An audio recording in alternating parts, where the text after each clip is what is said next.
Well, Arthi, I can tell you that fire crews are still dousing two of these buildings here behind me. They were two of the four that were destroyed by fire in Brandon over the weekend. This all unfolded at about noon local time on Saturday when office supply store caught fire. It put plumes of thick black smoke into the air and also threw up embers and ash, and eventually ended up catching three other buildings on fire. It was quite the scene of devastation. It was quite the scene of fear and panic in a lot of people here in Brandon on Saturday.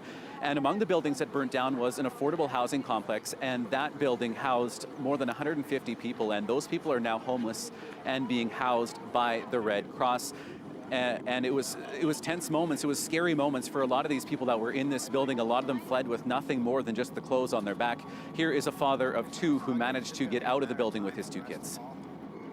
I looked outside and there's like the sky over the park was like completely black and covered with smoke. So I knew there was a real fire. So I got the kids out of there.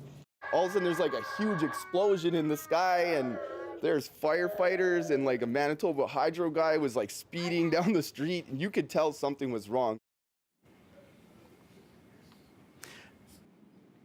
And that man and his kids, they're not sure yet at this point, as are the other people that were in this building. 93 adults, 57 kids have been registered with the Red Cross. They don't know yet when they'll be allowed to get back into this building. Firefighters haven't said yet when they might be able to get in and assess the damage and maybe see what belongings of theirs can be salvaged. And you know, Riley, the question remains, what caused this fire? So what do we know so far about the investigation? Well, that was a question that we did pose to the Brandon Fire and Emergency Services yesterday. One of the deputy chiefs spoke to media yesterday afternoon.